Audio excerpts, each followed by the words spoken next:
నమస్తే, welcome to our channel TG TV. వార్తా కథనాలపై విశ్లేషణ కార్యక్రమం మార్నింగ్ న్యూస్కు స్వాగతం. నేను మీ జర్నలిస్ట్ సత్య. ముందుగా రాష్ట్రంలోని రాజకీయ పరిణామాలను కనుక పరిశీలించినట్లయితే, ఒకవైపు పౌర సరఫరాలో అవినీతి జరిగిందని చెప్పి ప్రతిపక్షాల ఆరోపణలు, మరోవైపు నూతన మద్యం బ్రాండ్లను తీసుకొచ్చి మరి పెద్ద ఎత్తున కమిషన్ తీసుకుంటూ ఉన్నారని చెప్పి అటు పౌర సరఫరాల శాఖపై ఇటు ఎక్సైజ్ శాఖపై విమర్శలు వస్తున్న నేపథ్యంలో, మరోవైపు తెలంగాణ దశాబ్ది ఉత్సవాలు ఆవిర్భావ దశాబ్ది ఉత్సవాల సందర్భంగా ఏదైతే తెలంగాణ గీతానికి ఆంధ్ర ప్రాంతానికి సంబంధించిన మ్యూజిక్ డైరెక్టర్ను పెట్టడం ఏందని దాని విషయంలో కూడా తీవ్రమైన వ్యతిరేకత వ్యక్తమవుతున్న నేపథ్యంలో, మరి మరోవైపు ఇప్పటి వరకు ఎన్నికల ప్రచారాస్త్రంగా వాడుకున్న కాళేశ్వరం ప్రాజెక్టును మరమ్మతులు చేపట్టక తప్పని పరిస్థితి ఏర్పడడంతో మరి వీటన్నిటిని కూడా ప్రజల దృష్టిని మరల్చడానికి మరి ఏదైతే మరోసారి ఫోన్ ట్యాపింగ్ అంశాన్ని తెర మీదకి తీసుకొచ్చిండు. ఇప్పటికీ మరి కస్టడీ లేదు, మరి దానికి సంబంధించి ఎలాంటిది లేకున్నా ఆయన వాళ్ళు జైల్లో ఉన్నప్పటికీ కూడా మరి వాళ్ళు మాట్లాడినట్టుగా చెప్పినట్టుగా పేర్కొంటూ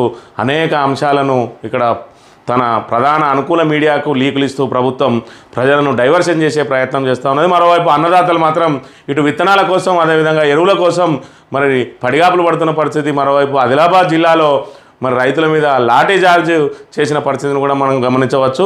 మరోవైపు జూపల్లి కృష్ణారావు ఏదైతే చెప్పిండో నూతన బ్రాండ్లను మేము ఎలాంటి నూతన బ్రాండ్లకు అనుమతి ఇవ్వలేదని చెప్పి మరి సోమ్ డిస్టిలరీస్ సంబంధించి ఏదైతే తాము స్టాక్ ఎక్స్చేంజ్లో తమకు తెలంగాణ ప్రభుత్వం అనుమతి ఇచ్చిందని చెప్పిందని మంత్రి జూపల్లి దాన్ని ధృవీకరించిండ్రు. మరి ఏదైతే టీపీబీసీఎల్ ఏదైతే ఉన్నదో బీసీఎల్ బెవరేజ్ కార్పొరేషన్ లిమిటెడ్ వాళ్ళే అనుమతి ఇచ్చిండ్రు, నా దృష్టికి రాలేదని చెప్పి చెప్తున్న పరిస్థితి. ఈ రకంగా మరి ప్రభుత్వం డొల్లతనంగా వ్యవహరిస్తున్న తీరును చూస్తుంటే మరి ఇక్కడ ప్రజలందరూ కూడా విస్తుపోతున్న పరిస్థితిని కూడా మనం గమనించవచ్చు. ఇక వార్తా కథనాల విషయానికి వస్తే తెలంగాణ దినపత్రికలో ప్రధానంగా మేడిగడ్డ సేఫ్ అనగానే తెర మీదకు ఫోన్ ట్యాపింగ్, కాళేశ్వరాన్ని విమర్శించిన వాళ్ళ నోళ్లు బంద్, మేడిగడ్డపై మాటెత్తిన మంత్రులు, ఫోన్ ట్యాపింగ్ అంశంపైన చర్చ, డైవర్షన్ పాలిటిక్స్లో ఆరుతేరిన రేవంత్ సర్కార్, కథలుగా తమ అనుకూల మీడియాల ప్రచారం, జనంలో చర్చ జరిగేలా బయటకు వచ్చిన కేసీఆర్ పేరు, నేరుగా పేరు చెప్పకుండా పెద్ద ఆయన సంపాదన అన్నీ ఆయన చెప్పినట్టే చేశామంటూ రాధాకిషన్ రావు వాంగ్మూలం అని చెప్పి కాళేశ్వరంపై మొన్నటి వరకు బురద జల్లినోళ్ళు బంద్ అయ్యారు. ఇప్పుడు ఫోన్ ట్యాపింగ్ అంశం చుట్టూ తిరుగుతున్నాయి. దీనికి కారణం ఏంటి, సడన్గా వచ్చిన మార్పు ఏంటన్న ప్రశ్నలకు ఉత్పన్నమవుతున్నాయి. దీనికి కారణం సింపుల్గా చెప్పాలంటే అక్కడ అధికార పార్టీ చేసిన ప్రచారంలో డొల్ల తప్ప మరొకటి లేదని తేలింది. దీంతో జనంలో దీనిపై ఎక్కడ చర్చ జరుగుతుందోనన్న కంగారుతో ఒక్కసారిగా ఫోన్ ట్యాపింగ్ అంశాన్ని మరోసారి తెరపైకి తెచ్చారు.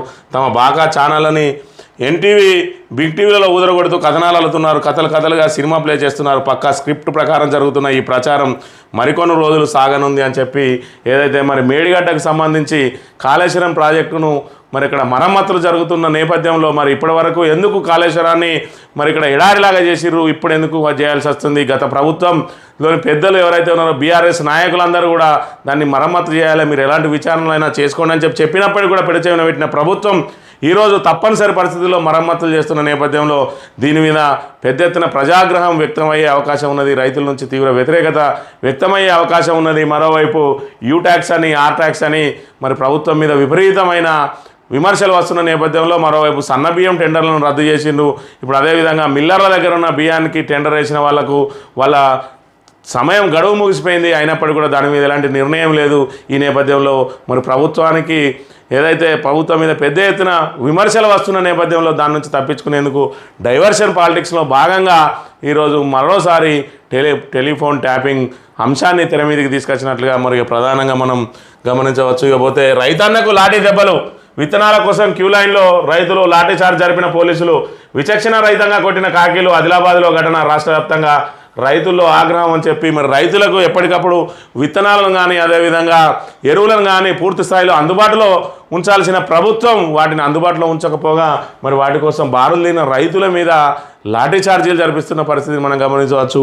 ఏదైతే మార్పు అని చెప్పి మార్పు పేరుతోటి అధికారంలోకి వచ్చిందో కాంగ్రెస్, మళ్ళీ ఉమ్మడి ఆంధ్రప్రదేశ్లో ఏ విధంగా అయితే రైతులకు గోసలు ఉన్నాయో, రైతులకు ఇటు మరి ఎరువుల కోసం, విత్తనాల కోసం క్యూ లైన్లు, అదేవిధంగా చెప్పులు లైన్లో పెట్టడం, పాస్ పుస్తకాలను లైన్లో పెట్టడం 10 ఏళ్ల తర్వాత మళ్ళీ చూస్తున్న పరిస్థితులను మనం ఇక్కడ గమనించవచ్చు. దానికి తోడు అదనంగా మరి వీళ్ళకు లాఠీ దెబ్బలు కూడా తోడవుతున్న పరిస్థితిని మనం ఇక్కడ ప్రధానంగా గమనించాలి. నాకేం సంబంధం లేదు, అందశ్రీకే అంతా అప్పచెప్పినాం, కీరవాణి ఎంపిక ఆయనదే, పాటపై మాట మార్చిన రేవంత్, విమర్శలతోనే ఫ్లేట్ ఫిరాయింపు, ఢిల్లీలో మీడియాతో మాట్లాడిన సీఎం అని చెప్పి ఇక్కడ ఏదైతే మరి తెలంగాణ గీతం మీద ఆంధ్రుల పెత్తనం ఏంది అని చెప్పి మరి తీవ్ర విమర్శలు వ్యక్తమవుతున్న నేపథ్యంలో నాకేం సంబంధం లేదు, కీరవాణికి ఏదైతే సంగీత దర్శకత్వ స్వరకల్పన బాధ్యతలు అప్పచెప్పినో అదంతా కూడా అందశ్రీకే అప్పచెప్పినాం, ఆయన ఎవరిని తీసుకున్నారో మాకు సంబంధం లేదని చెప్తున్న పరిస్థితి. మరోవైపు మొన్నటి రోజున స్వయంగా ముఖ్యమంత్రి కీరవాణి స్టూడియోకి వెళ్ళి మరి ఆ బాణీలను పరిశీలించి కొన్ని సూచనలు చేసిరని కూడా మనం విన్నాం. మరోవైపు ఆయన పూర్తిగా అందశ్రీ మీదకి నెట్టేసి ఆయన అందులో నుంచి తప్పించుకునే ప్రయత్నం చేస్తూ ఉన్నాడు. మరోవైపు తెలంగాణ వ్యాప్తంగా మరి ఉద్యమకారులు అయితేంది, అదేవిధంగా తెలంగాణ మ్యూజిషియన్స్ అయితేంది, తెలంగాణ సినిమా దర్శకులు అయితేంది, తెలంగాణ చలనచిత్ర ప్రముఖులందరూ కూడా దీన్ని తీవ్రంగా వ్యతిరేకిస్తూ ఉన్నారు. ఈరోజు ఆస్కార్ అవార్డు గ్రహీతలకు మాత్రమే ఇస్తారా, ఈరోజు తెలంగాణ ఆత్మగౌరవాన్ని ఆంధ్రుల దగ్గర తాకట్టు పెడతారా అని చెప్పి కూడా తీవ్ర విమర్శల నేపథ్యంలో మరి రేవంత్ రెడ్డి దాన్ని అంతా కూడా అందశ్రీకి నెట్టి తప్పించుకునే ప్రయత్నం చేస్తున్నట్టుగా కూడా మనం గమనించవచ్చు. ఇక సిగ్గు రైతులపై లాఠీ చార్జా, ఇది ప్రభుత్వ దాడి, రైతులపై దాడి చేస్తే ఊరుకోం, ప్రభుత్వం క్షమాపణలు చెప్పాలి, ఇది ప్రభుత్వ వైఫల్యం, కేటీఆర్ ఇదేనా మార్పు అంటున్న హరీష్ రావు. ఏదైతే మరి అన్నదాతలకు అందుబాటులో ఉంచాల్సిన ఎరువులను అదేవిధంగా విత్తనాలను మరి కొరత సృష్టించి ఈరోజు వాళ్ళ మీద ఇంకా ఉల్టా లాఠీ ఛార్జీలు చేస్తారా, సిగ్గు అని చెప్పి కేటీఆర్ మరి ప్రశ్నిస్తున్న పరిస్థితి. అదేవిధంగా కాకతీయ కళాతోరణం మీద ఎందుకంత కోపం అని చెప్పి ఏదైతే అధికారిక చిహ్నాన్ని మార్చాం, అదేవిధంగా ఇప్పటికే టీఎస్ను టీజీగా మార్చిండు. ఈరోజు అధికార ఏదైతే చిహ్నంలో కాకతీయ కళాతోరణం కానీ అదేవిధంగా చార్మినార్ను కానీ తొలగిస్తాం, రాచరిక ఆనవాళ్ళు ఉండవద్దని చెప్తున్న పరిస్థితి. వాటిని రాచరిక ఆనవాళ్ళుగా కాదు, సాంస్కృతిక కళాఖండాలుగా ఇది తెలంగాణకే తలమానికంగా ఉన్నాయి. ఇటు చార్మినార్ అయితేంది, ఇటు కాకతీయుల కళాతోరణం అయితేంది, అది తెలంగాణకు వన్నె తెచ్చే మరి సాంస్కృతిక కట్టడాలు, మరి వాటిని తొలగిస్తామని చెప్పడం పట్ల మరి కాంగ్రెస్ పార్టీ తెస్తా అన్న మార్పు ఇదేనా, కాంగ్రెస్ ప్రభుత్వం చేసే మార్పు ఇదేనా, దాని మీద కాకతీయ కళాతోరణం మీద ఎందుకు మీకంత మరి ఇక్కడ వివక్ష అని చెప్పి. మరోవైపు ప్రభుత్వం ఏదైతే మన ఇండియా జాతీయ చిహ్నం ఉన్నదో అది అశోక చక్రానికి సంబంధించింది, మరి అశోకుడు అనే రాజుకు సంబంధించిన అశోక చక్రాన్ని కూడా మరి కాంగ్రెస్ రేపు అధికారంలోకి వస్తే తొలగిస్తుందా అని చెప్పి అడుగుతున్న పరిస్థితిని. ఇక్కడ రాజుల ఆనవాళ్ళు రాచరిక ఆనవాళ్ళు కాదు, అవి మన పూర్వీకుల సంపద, అదంతా మన తెలంగాణకు సంబంధించిన సంస్కృతి సాంప్రదాయాలకు ప్రతీక, హిందూ ముస్లింల ఐక్యతకు ప్రతీక. అలాంటి వాటిని తొలగించి ఈరోజు కేసీఆర్ ఆనవాళ్ళు తొలగిస్తా అని చెప్పి సంకల్పుకుంటున్నాడు కాంగ్రెస్ నాయకులు రేవంత్ రెడ్డి అని విమర్శిస్తున్న పరిస్థితిని మనం ఇక్కడ గమనించవచ్చు. ఇక పిల్లల్ని అమ్ముతున్న ముఠా గుట్టు రట్టు, 16 మంది పిల్లల్ని కాపాడిన రాజకొండ పోలీసులు. మేడిపల్లిలో ఆర్ఎంపీ డాక్టర్ నిర్వాకం, పేగుబంధానికి చిన్నారులను దూరం చేసి వారిని వేరొకరికి అమ్ముతున్న ముఠా గుట్టు రట్టు చేశారు రాచకొండ పోలీసులు. నగర శివారు ప్రాంతంలో మేడిపల్లిలో ఈ దందా జరుగుతుందని తెలిపారు. చిన్నారులను అమ్ముతున్న ఆర్ఎంపీ డాక్టర్ శోభారాణిని రాచకొండ పోలీసులు అరెస్ట్ చేసిరని చెప్పి ఏదైతే చిన్నపిల్లలను మరి ఇక్కడ వాటిని కిడ్నాప్ చేసి వాళ్ళను అమ్ముకుంటున్న పరిస్థితి, వాళ్ళందరినీ కూడా రాచకొండ పోలీసులు చాకచక్యంగా అరెస్ట్ చేసి 16 మంది పిల్లల్ని కాపాడిను. మరి పోలీసులను ఈ సందర్భంగా అభినందించాల్సిన అంశం ఇది. ఇక జూన్ 2న సన్మానానికి ఎవరు వెళ్ళొద్దు, సీనియర్ జర్నలిస్టు పాషం యాదగిరి పిలుపు. పాట ఆవిష్కరణ కార్యక్రమంలో ఎమ్మెల్సీ మహేష్ గౌడ్తో వాగ్వాదం, తెలంగాణ ద్రోహులను పక్కన పెట్టుకొని ఉత్సవాలు ఎలా చేస్తారని ప్రశ్న. దీంతో ఇద్దరి మధ్య వాగ్వాదం.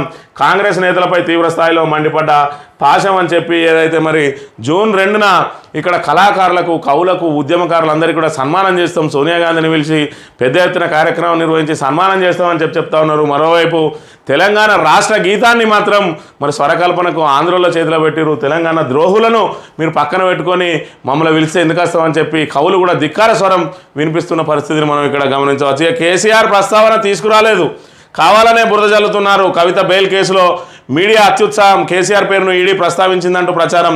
క్లారిటీ ఇచ్చిన కవిత లాయర్ మోహిత్ రావు అని చెప్పి ఏదైతే డైవర్షన్ పాలిటిక్స్లో భాగంగా ఇక్కడ మరి కవిత బెయిల్ అంశాన్ని కూడా ఇక్కడ జనాలలో మరి డైవర్ట్ చేసి ఏదైతే ఇప్పుడు ప్రభుత్వం మీద ఉన్న వ్యతిరేకత ఉన్నదో దాని నుంచి దృష్టి మరల్చడం కోసం మరి ఈడీ ఇక్కడ కేసీఆర్కు కవిత పరిచయం చేసింది ఆ లిక్కర్ గ్యాంగ్ను అని చెప్పి ఒక కట్టుకథ అల్లిన ఇవే పేపర్లు. మరి అక్కడ ఈడీ అక్కడ కోర్టులో ఆ అంశాన్ని ప్రస్తావించినప్పటికీ కూడా పేపర్లు సృష్టించి మరి వాటిని కేసీఆర్ పేరును తీసుకొచ్చి డైవర్షన్ పాలిటిక్స్ చేస్తూ ఉన్నాయని చెప్పి చెప్తున్న పరిస్థితిని మనం గమనించవచ్చు. నమస్తే తెలంగాణ విషయానికి వస్తే తెలంగాణ చిహ్నాభిన్నం, కాకతీయ తోరణం చార్మినార్ తొలగింపు రాచరికపు ఆనవాళ్ళ పేరుతో వేడుక నిర్ణయం ముఖ్యమంత్రి రేవంత్ రెడ్డి మాటలతో విస్పష్టం.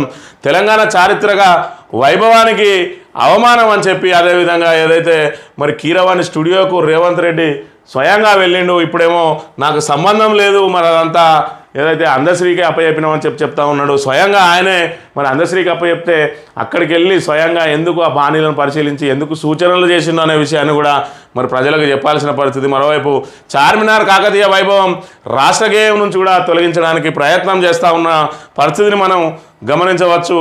ఏదైతే కాకతీయ కళాప్రబల కాంతిరేఖ రామప్ప అన్న పదాన్ని అయితేంది, అదేవిధంగా గోల్కొండ నవాబుల సంబంధించి చార్మినార్ అని ఏదైతే ఆ గీతంలో పొందుపరచబడి ఉన్నాయో వాటిని కూడా తొలగించడానికి ప్రయత్నం చేస్తూ ఉన్నాడు. అంటే ప్రభుత్వం ఒక తప్పు చేస్తే ఆ తప్పును దిద్దుకోవడం కోసం ఇంకా అనేక తప్పులు మరి తప్పు మీద తప్పు చేస్తున్నట్టుగా మనం ఇక్కడ గమనించవచ్చు. ఎందుకంటే తెలంగాణ అధికారిక చిహ్నంలో మరి ఇక్కడ కాకతీయుల కళాతోరణం ఉన్నది, అదేవిధంగా మరి ఇక్కడ చార్మినార్ ఉన్నది హైదరాబాద్కు సంబంధించి. ఇవన్నీ కూడా తెలంగాణకు మరి చారిత్రక ఆనవాళ్ళు, అదేవిధంగా తెలంగాణ ప్రతిష్టను ఇనుమడింపజేసే కట్టడాలు. వాటిని రాచరికపు ఆనవాళ్ళ పేరుతోటి అధికారిక ముద్ర నుంచి తొలగించడం కోసం మరి ఏదైతే పాటలో దాన్ని నెత్తిన పెట్టుకొని మనం ఊరేగినమో అది వీటిని ఆ పదాలను కూడా తొలగించడానికి కుట్రపంతో ఉన్నది సర్కార్ అని చెప్తున్న పరిస్థితి. చిహ్నాలను తొలగిస్తే ప్రజా ఉద్యమమే. అధికారిక గీతంలో కీర్తించి అధికారిక చిహ్నంలో అవమానిస్తారా? సంకుచితంపై సమరశంఖం పూరిస్తాం.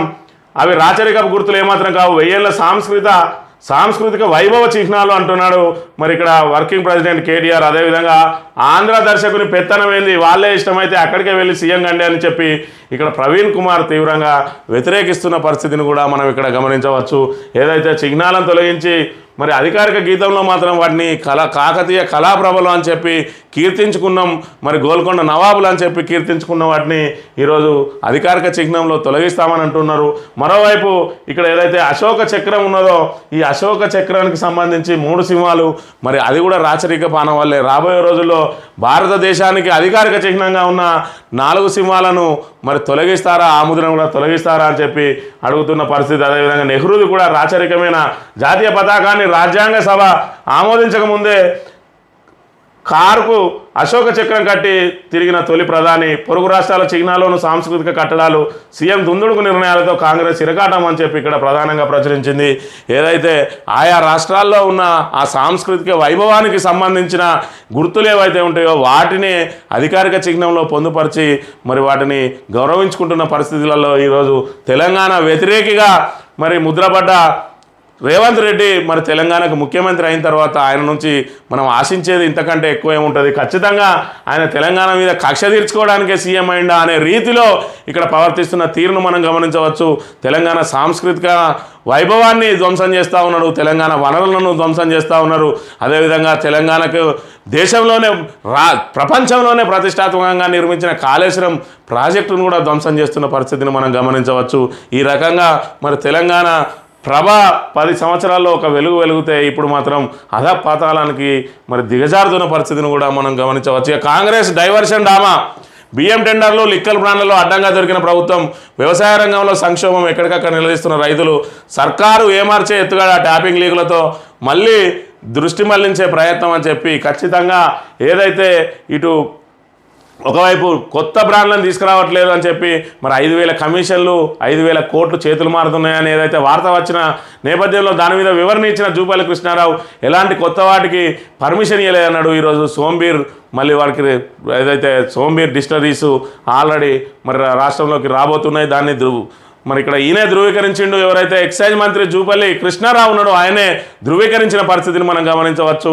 ఈరోజు దానికి తోడు మరి ఏదైతే టెండర్లు, సన్న బియ్యం టెండర్లకు సంబంధించి వచ్చిన ఆరోపణలు, 1,100 కోట్ల మరి వడ్ల స్కామ్ అని చెప్పి ఏదైతే ఆరోపణలు వస్తున్నాయో వెంటనే ప్రభుత్వం తగ్గింది, సన్న బియ్యం టెండర్లను రద్దు చేసింది. మరోవైపు గ్లోబల్ టెండర్లు పిలిచి ఇప్పుడు రైతుల మిల్లర్ల వద్ద ఉన్న ఏదైతే ప్యాడీ ఉన్నదో అదంతా కూడా వాళ్ళని సేకరించడం కోసం పిలిచిన టెండర్ల కాలపరిమితి కూడా ఈ నెల 23 తోటి ముగిసింది. మరి దాన్ని టెండర్ల కాలపరిమితి పొడిగిస్తారా లేదా టెండర్ రద్దు చేస్తారా అనేది ఇంకా తేలాల్సి ఉన్నది. ఈ పరిస్థితులలో R tax, RR tax, U tax, B tax, అదేవిధంగా ఇప్పుడు జే ట్యాక్స్ వచ్చింది, జూపల్లి ట్యాక్సు.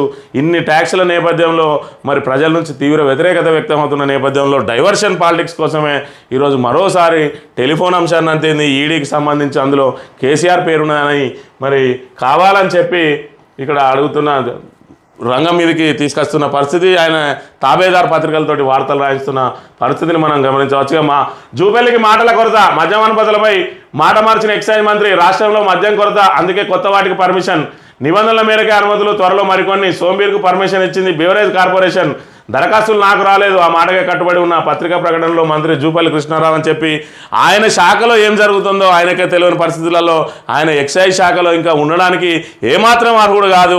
ఇక్కడ నాకు సంబంధం లేకుండా ఎవరైతే మరి బెవరేజెస్ కార్పొరేషన్ ఎండీనే ఇచ్చిందని చెప్తా ఉన్నాడు.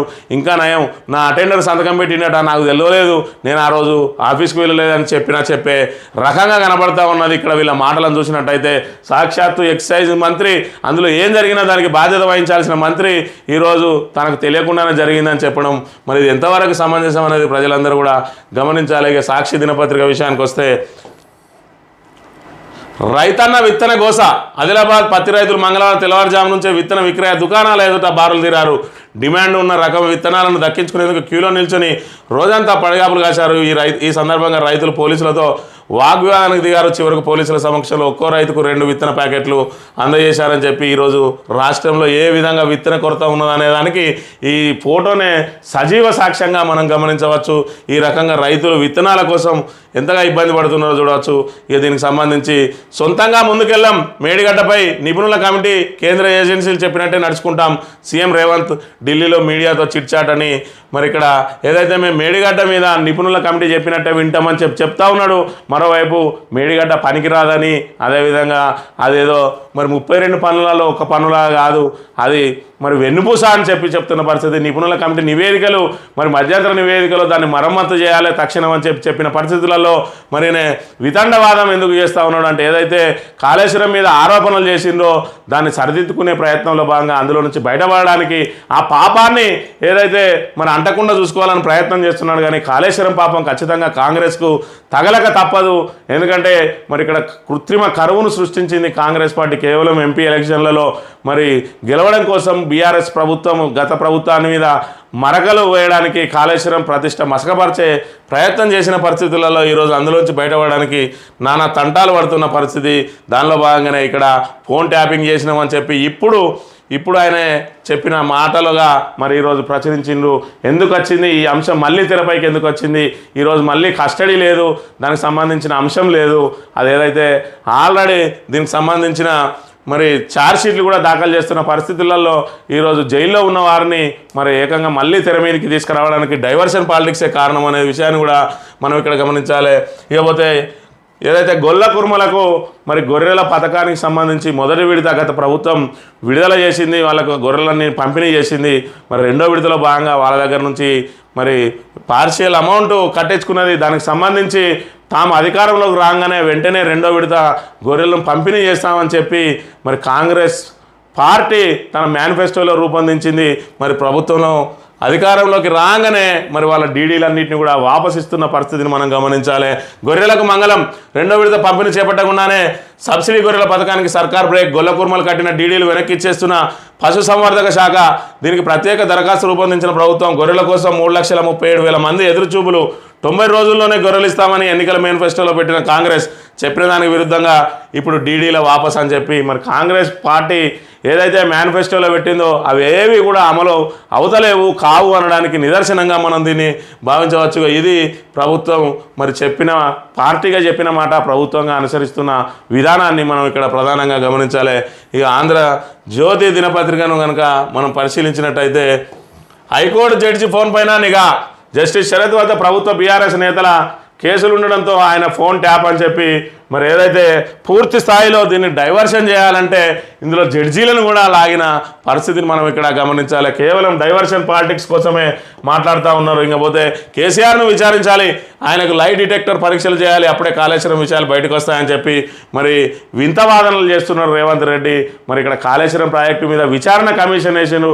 ఆ విచారణ కమిషన్ ఇంకా ఏం తెలుస్తుందో తెలియకముందే ఈయన ఈ విధంగా మరి కమిషన్ పరిధిలో ఉన్న వాటి మీద కూడా వ్యాఖ్యలు చేయడాన్ని మరి తీవ్రంగా పరిగణించాలి. అదేవిధంగా మట్టి నాణ్యత పరీక్షలు ఒక చోట చేసి మేడిగడ్డ బ్యారేజీని మరో చోట కట్టారు. ఈ విషయాలు ఇవి రికార్డుల్లో లేవు. బ్యారేజీల దగ్గర భూమిలో ఏముందో పరీక్షలు జరిపితే తప్ప ఏమీ చెప్పలేని పరిస్థితులు ఉన్నాయి. మరి మీరు ఆల్రెడీ నిపుణుల కమిటీ వేసారు, నేషనల్ డ్యామ్ సేఫ్టీ అధికారులకు మరి విచారణ బాధ్యతలు అప్పచెప్పిండ్రు. వాళ్ళు ఖచ్చితంగా ఏం జరిగిందో అన్నది చెప్తారు. ఇప్పటికే దాని మీద మాట్లాడి అబాసు పాలైనరు.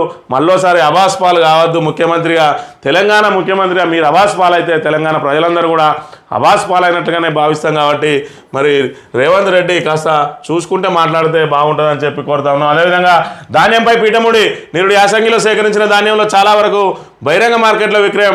బీఆర్ఎస్ హయాంలోనే మాయ చేసిన మిల్లర్లు, టెండర్లో ఎక్కువ ధర కోట్ చేసిన ఏజెన్సీలు, లోడెత్తాలంటే ధాన్యం లేదు, కార్పొరేషన్కు ఏజెన్సీలు లేక ఏజెన్సీలకు ఆ వడ్లు ఇప్పించడం ఎలా, మిల్లర్ల నుంచి డబ్బులు వసూలు చేయాలా లేదంటే చర్యల సర్కార్కు సవాలుగా మారిన వైనం అని చెప్పి పూర్తి స్థాయిలో ఈ స్కామ్ ఏదైతే ఉన్నదో ఆ స్కామ్ అంతా కూడా ఈరోజు మిల్లర్లకు సంబంధించిన అంశాన్ని, మిల్లర్ల దగ్గర ధాన్యం లేదని తెలుసు, మరి మిల్లర్ల దగ్గర నుంచి ధాన్యం సేకరించి గోడౌన్లకు వెళ్ళిన తర్వాత మరి వాటికి టెండర్లు వేయాల్సింది ఉండే, లేదంటే మిల్లర్ల దగ్గర నుంచి డైరెక్ట్గా డబ్బులు కట్టించుకున్నా కూడా మరి ఏదైతే దాని ఎంఎస్పి ప్రకారం వాళ్ళు కట్టడానికి కూడా సిద్ధంగా ఉన్న పరిస్థితులలో ఏజెన్సీకి అప్పచెప్పి ఈరోజు దాని మీద పెద్ద ఎత్తున మరి ఇక్కడ విమర్శలు వస్తున్న నేపథ్యంలో సర్కార్కు మళ్ళీ దాని మీద పీఠముడి పడి ఉన్నది.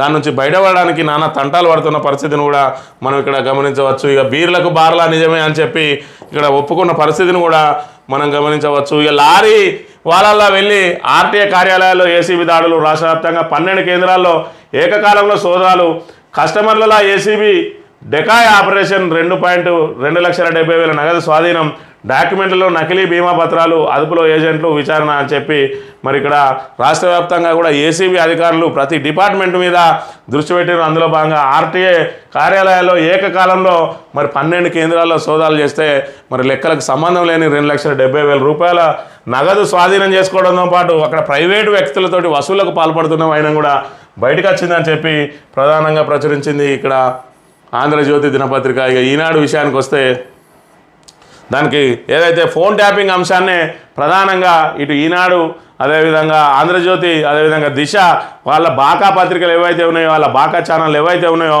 అవన్నింటినీ కూడా పాలిటిక్స్లో భాగంగా, డైవర్షన్ పాలిటిక్స్లో భాగంగా ఇక్కడ ప్రధాన వార్తలను ప్రచురింపజేసింది. ఇక ట్యాపింగ్పై సిబిఐ విచారణ కోరడం లేదేం, కల్వకుంట్ల కుటుంబానికి సీఎం రేవంత్ రెడ్డి సూటి ప్రశ్న అని చెప్పి మరి నువ్వే ముఖ్యమంత్రిగా ఉన్నావు, సిబిఐ విచారణకు నువ్వే ఆదేశించు, అందులో ఎవరెవరు ఏం జరుగుతుందో ఈ రోజు వరకు కూడా మరి దాని మీద వచ్చే అవకాశం ఉంటుంది. 2014 ముందు కూడా దాని మీద విచారణ జరిగే అవకాశం ఉంటుంది. తెలంగాణ ఉద్యమం సమయంలో కూడా ఎవరి ఫోన్లు ట్యాప్ అయినాయో అవన్నీ కూడా బయటకు వచ్చే అవకాశం ఉంటుంది. నువ్వేదో దానికి సంబంధం లేని అంశాన్ని ఒకటి తీసుకొచ్చి విచారణ పేరుతో పెట్టి దాని మీద సిబిఐ విచారణ కోరని అని చెప్పి వాళ్ళని ప్రశ్నించే బదులు నిజంగానే నీకు చిత్తశుద్ధి కనుక ఉంటే మరి నువ్వే ఇక్కడ సిబిఐ విచారణకు మరి కోరినట్టయితే సిబిఐ మరి గత ప్రభుత్వం ఏదైతే ఉమ్మడి ఆంధ్రప్రదేశ్లో కాంగ్రెస్ ప్రభుత్వ 10 సంవత్సరాల పాలనతో పాటు నేటి వరకు కూడా ఎవరెవరి ఫోన్లు ఎందుకు ట్యాప్ అవుతాయో అవన్నింటినీ కూడా డాటా తీసే అవకాశం ఉంటుంది. దాన్ని విడిచిపెట్టి మంది మీద బురద జల్లే కార్యక్రమం చేస్తూ ఉన్నాడు ఇక్కడ రేవంత్ రెడ్డి. ఇక కాంగ్రెస్ డబ్బు పట్టుకోవడమే లక్ష్యం, ఇందుకోసం ప్రత్యేక బృందాలు వాంగ్మూలంలో తిరుపతన్నా అని చెప్పి ఒక్కొక్కరు పేరు పెట్టి ఒక్కొక్క అంశాన్ని తీసుకొచ్చి మరి డైవర్షన్ పాలిటిక్స్ చేస్తున్న అంశాన్ని మనం గమనించవచ్చు. అదేవిధంగా రాష్ట్ర అవతరణ ఉత్సవాలకు సోనియా ఆహ్వానించిన సీఎం రేవంత్ రెడ్డి, తెలంగాణ అవతరణ దశాబ్ది ఉత్సవాలకు రావాలని కాంగ్రెస్ అగ్రనాయకురాలు సోనియా గాంధీకి ముఖ్యమంత్రి రేవంత్ రెడ్డి ఆహ్వానించారు. మంగళవారం సాయంత్రం ఢిల్లీలోని 10 జనపథ్లో ఆమెతో భేటీ అయి వేడుకలకు హాజరు కావాలని కోరారు. అనంతరం రేవంత్ మీడియాతో మాట్లాడారు. రాష్ట్ర అవతరణ ఉత్సవాలకు సోనియాను ప్రత్యేక అతిథిగా పిలవాలని మంత్రివర్గం ఏకగ్రీవంగా తీర్మానం చేసిందని చెప్పిన పరిస్థితిని మనం ఇక్కడ గమనించవచ్చు. ఇక లాస్ట్ విడత ఎన్నికలు మరి జూన్ 1వ తేదీన నిర్వహించనున్నారు. అందులో భాగంగా బీహార్లో మరి ఒకటే కుటుంబంలో 110 ఓట్లున్నాయి. అభ్యర్థులందరూ వాళ్ళ ఇంటి చుట్టే చక్కర్లు కొడుతున్నారు. ఏదైతే బీహార్లో పార్టీలను ఆకర్షిస్తున్న చందల్ నివాస్ ఏదైతే ఉమ్మడి కుటుంబం ఉన్నదో ఆ ఉమ్మడి కుటుంబంలో 160 మంది ఉంటే అందులో 110 మందికి ఓట్లు ఉన్నాయి. ఆ 110 మంది ఓట్ల కోసం అభ్యర్థులందరూ వాళ్ళ ఇంటి ముందు చక్రాలు కడుతున్నారు. ఇది ఒక విచిత్ర పరిస్థితి ఉన్నది అని చెప్తున్న పరిస్థితిని మనం గమనించవచ్చు. అధికారులే చక్రం తిప్పుతున్నారు, అవినీతి అధికారులే చక్రం తిప్పుతున్నారు. ఆర్టీఏ కార్యాలయాల అంతర్రాష్ట్ర చెక్పోస్టులో భారీ ఎత్తున అక్రమాలు, లైసెన్సులు, పేరు మార్పు, ఫిట్నెస్, రెన్యువల్కు ప్రత్యేక ధరలు వసూళ్ల కోసం కొందరికి ప్రైవేట్ సైన్యం అని చెప్పి ఏదైతే ఆర్టీఏ మరి అవినీతి మీద కొరడా జులపించింది ఏసీబీ. దానికి సంబంధించిన ప్రధాన వార్తలు మరి ఇక్కడ అవినీతి అధికారులు చక్రం తిప్పుతున్నారని కూడా చెప్తున్న పరిస్థితి. ఇక సాయంత్రము బీటెక్ చదవచ్చు, పాలిటెక్నిక్ డిప్లొమా అర్హత తప్పనిసరి, ఓయూలో గతేడాది ప్రారంభం, ఈ ఏడాది మరిన్ని కళాశాలలకు అనుమతి లభించే అవకాశం అని చెప్పి ఏదైతే మరి ఉద్యోగస్తులు ఉన్నారో వాళ్ళ విద్యను అప్గ్రేడ్ చేసుకోవడం కోసం మరి సాయంత్రాలు ఉదయం వాళ్ళ జాబ్ చేసుకొని సాయంత్రం పూట కూడా బీటెక్ చదవచ్చు. కాకపోతే ఖచ్చితంగా ఏదైతే పాలిటెక్నిక్ డిప్లొమా పూర్తయిన వాళ్ళకు మాత్రమే సాయంత్రాలు చదివే అవకాశం ఇస్తాము అని చెప్పి మరి ఇక్కడ ఈవినింగ్ బీటెక్ కాలేజీలను కూడా ఏర్పాటు చేస్తారు. ఓయూలో ఆల్రెడీ ప్రారంభమైనాయి, మిగతా కాలేజీలకు కూడా వర్తింపజేయనున్నట్టుగా చెప్పిన అంశాన్ని మనం ప్రధానంగా గమనించాలి. ఇక స్థానిక వార్తల విషయానికి వస్తే ఆవిర్భావ వేడుకలు అంబరాన్నంటాలి, కార్యకర్తలు నాయకులు పెద్ద సంఖ్యలో తరలిరావాలి. మాజీ మంత్రి కొప్పుల ఈశ్వర్ తెలంగాణ రాష్ట్ర ఆవిర్భావ వేడుకలు అంబరాన్నంటేలా నిర్వహించాలని కార్యకర్తల నాయకులు పెద్ద సంఖ్యలో తరలిరావాలని మాజీ మంత్రి కొప్పుల ఈశ్వర్ పిలుపునిచ్చారు. ఏదైతే మరి ఇక్కడ తెలంగాణ దశాబ్ది ఉత్సవాలు, ఆవిర్భావ దశాబ్ది ఉత్సవాలు జూన్ 1 నుంచి జూన్ 3 వరకు 3 రోజుల పాటు అంగరంగ వైభవంగా ప్రతి గ్రామంలో నిర్వహించాలని ఏదైతే బీఆర్ఎస్ అధినేత కేసీఆర్ పిలుపు మేరకు మరి దీని ఆవిర్భావ వేడుకలు అంబరాన్నంటాలని చెప్తున్న పరిస్థితిని మనం గమనించవచ్చు. షాడో ఎమ్మెల్యే మానకొండూరు నియోజకవర్గంలో అల్చల్, ఎమ్మెల్యే పిఏగా చెప్పుకుంటూ వసూలు, ఇసుక ట్రాక్టర్లు, దాబాలే కాదు మేటిని వదలకుండా టార్గెట్లు, లొంగకుంటే పోలీస్ స్టేషన్లో కేసులు పెట్టిస్తే ఇబ్బందులు, వ్యాపారాలపై అధికారులతో దాడులు, సదరు వ్యక్తి ఫోన్ చేస్తే చాలు వనకే అధికారులకు ముడుపుల బెడిదే, వసూళ్లపై ఎదురు తిరిగిన యువకుడు సోషల్ మీడియాలో వాయిస్ వైరల్, ఎమ్మెల్యేకు తెలుసా లేదా అన్నదానిపై జోరుగా చర్చ అని చెప్పి మరి షాడో ఎమ్మెల్యేగా వ్యవహరిస్తూ ఉన్నాడు. ఆయన పిఏగా పేర్కొంటున్న వ్యక్తి మరి ప్రతిదానిలో కూడా వసూళ్ల దందాకు పడుతున్నారని చెప్తా ఉన్నారు. అక్కడే కాదు మరి ఎక్కడ చూసుకున్నా పరిస్థితి ఇలాగే ఉన్నది. అక్కడ వాళ్ళ అనుచరులందరూ కూడా దోపిడీలకు పాల్పడుతూ ఉన్నారు, వనరుల దోపిడీకి పాల్పడుతూ ఉన్నారు. ఇసుక అక్రమ రవాణా, బియ్యం అక్రమ రవాణా, మంతల్లో అయితే నా కాంగ్రెస్ నాయకులు పూర్తిగా మట్టి పుక్కుతూ ఉన్నారు, చెరువులన్నింటినీ కూడా తోడేస్తున్న పరిస్థితి.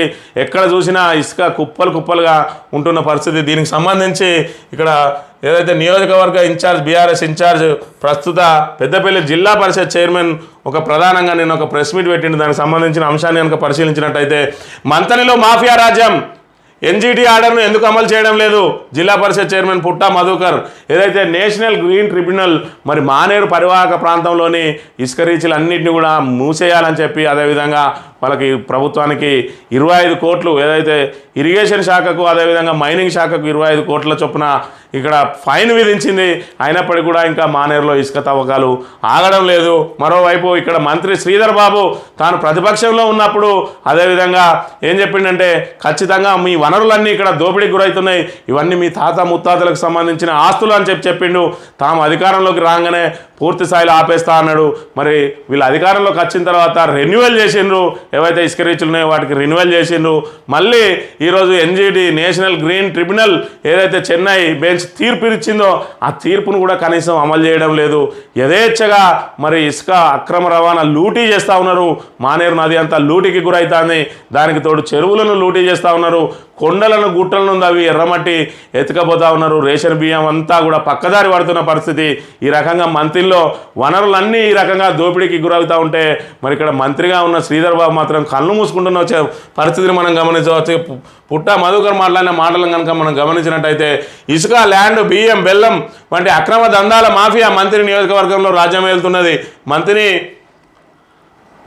రాజగృహలో ఆయన మాట్లాడుతూ మానేరులో చెక్ డ్యాంలు నిర్మిస్తున్న ప్రాంతంలో పేరుకుపోయిన ఇసుకను తీసి రీసెల్టేషన్ చేయాలనే ప్రభుత్వ నిబంధనలు పాటించకపోవడంతో కొంతమంది ఎన్జీటీని ఆశ్రయించారు. మంత్రి నియోజకవర్గంలోని గోదావరి మానేరులో ఇసుక క్వారీలను నిలిపివేయాలని ఎన్జీటీ ఆర్డర్లు ఇవ్వడంతో పాటు ప్రభుత్వానికి 25 కోట్ల జరిమానా విధించింది. ఎన్జీటీ ఆర్డర్లు ఇచ్చినప్పటికీ నియోజకవర్గంలోని గోదావరిలో ఇసుక క్వారీలను ఎందుకు నిలిపివేయడం లేదని ప్రశ్నించారు. మంత్రిని ప్రస్తుత ఎమ్మెల్యే ఎన్నికల సమయంలో ఇక్కడ ఇసుకను కొల్లగొడుతున్నారంటూ ఆరోపణలు చేశాడని, అధికారంలోకి వచ్చిన తర్వాత వాటిపై ఎందుకు చర్యలు తీసుకోవడం లేదని ప్రశ్నించారు. ప్రతిపక్షంలో ఉన్న 5 ఏళ్లు ఇసుక క్వారీల నిర్వాహకులు ఇచ్చే కమిషన్లకు ఆశపడడంతో పాటు రాజకీయంగా వాడుకున్నారని, కానీ ఏ రోజు కూడా వాటిని నిలిపివేయాలని ఒక దరఖాస్తు కూడా ఇవ్వలేదని విమర్శించారు. అధికారంలోకి వచ్చిన తర్వాత ఎస్ఎస్ ట్యాక్స్ పేరుతో ఇప్పటికే 25 కోట్లు సంపాదించుకున్నారని, గత అసెంబ్లీ ఎన్నికల్లో 100 కోట్లు ఖర్చు పెట్టిన ఎమ్మెల్యే ఆయన తమ్ముడు సీనుబాబు కనసన్నలలో అన్ని అక్రమ దందాలను ప్రోత్సహిస్తూ డబ్బు సంపాదిస్తున్నారని ఆరోపించారు. మంత్రి నియోజకవర్గంలో ఎక్కడ చూసినా ఇసుక అక్రమ డంపులే దర్శనమిస్తున్నాయని విమర్శించారు. వీటికి కాంగ్రెస్ పార్టీ నాయకులే గ్రూప్ రాజకీయాలతో పోలీసులకు పట్టిస్తున్నారని, ఇసుక డంపులపై ఇతర పార్టీల నాయకులు పోలీసులు అధికారులకు చెప్పినా పట్టించుకోవడం లేదన్నారు. కేవలం కాంగ్రెస్ నాయకులు చెబితేనే దాడులు చేసి పట్టుకుంటున్నారని ఆరోపించారు. మంత్రి నియోజకవర్గంలో ఇసుకతో పాటు అన్ని అక్రమ దందాల మాఫియా రాజ్యం వెళ్తుందని చెప్పి ఆరోపించిన పరిస్థితిని మనం ఇక్కడ గమనించవచ్చు. ఏదైతే మరి ఇక్కడ రాష్ట్రంలో RR tax, B tax, U tax, నిన్నటికి నిన్న జే ట్యాక్స్ ఇవన్నీ అమలవుతూ ఉంటాయి. మంత్రిలో ఎస్ఎస్ ట్యాక్స్ అని చెప్పి కొత్త ట్యాక్స్ ఇక్కడ వసూలు అవుతూ ఉన్నది. ప్రతిదానికి ఇంత రేట్ అని చెప్పి ట్యాక్సులు వసూలు చేస్తున్న పరిస్థితి. ఇండ్లు కట్టుకునే వాళ్ళ దగ్గరికి పోయి ఈఎస్టీ వసూలు చేస్తూ ఉన్నారు. ఇవ్వకపోతే కమిషనర్ అండదండలతోటి ఇళ్లను కూల్చేయడానికి ప్రయత్నం చేస్తూ ఉన్నారు. ఎవరైనా ప్రశ్నిస్తే వాళ్ళ ఇళ్లపైకి బుల్డోజర్లు తీసుకుపోయి కూల్చేస్తున్నారు. మరి ఇళ్లను అక్రమంగా కూల్చేస్తున్న పరిస్థితి. అదేవిధంగా రియల్ ఎస్టేట్ వ్యాపారులను బెదిరించి ఎవరైనా భూములు కొంటే మరి రామగిరి మండలంలో ఆ భూములు కొన్న వ్యక్తిని పిలిచి దాడులు చేస్తున్న పరిస్థితి. ఆ భూమి ఎవరికి అమ్మినా బాగుండదని చెప్పి బెదిరిస్తున్న పరిస్థితి. అది వివాదాస్పద భూమి అని చెప్పి చెప్తున్న పరిస్థితి. ఇక్కడ భూ కబ్జాలకు పాల్పడుతూ ఉన్నారు. మరి చెరువులు అయితే అక్రమంగా తోడేస్తూ ఉన్నారు. మరి వేలకు వేల క్యూబిక్ మీటర్లను దోచుకుపోతున్న పరిస్థితిని మనం ఇక్కడ గమనించవచ్చు. మరోవైపు తాము అధికారంలోకి రాగానే మరి వనరుల దోపిడీ అంతా ఆపుతా అని చెప్పిన మరి పెద్ద మనిషి ఈరోజు వాటిని కన్నెత్తి చూడడం లేదు సరికదా. మరి దాని మీద వసూళ్లకు పాల్పడుతున్నాడని చెప్పి ఇక్కడ పుట్టా మధుకర్ ఆరోపిస్తున్న నేపథ్యంలో మరి దీనికి ఖచ్చితంగా జవాబు చెప్పాల్సిన పరిస్థితి మంత్రి శ్రీధర్ బాబు మీద ఉన్నది. మరి ఈ వనరులను ఏ మేరకు ఆపుతాడో, కాంగ్రెస్ నాయకులు చేసే లూటీని మరి ఎంతవరకు అరికడతాడో, దానికి ఎంతవరకు ఆయన బాధ్యత తీసుకుంటాడో మరి చూడాల్సి ఉంది. ఇది ఈరోజు మార్నింగ్ న్యూస్. తిరిగి రేపు కలుద్దాం. Thank you very much.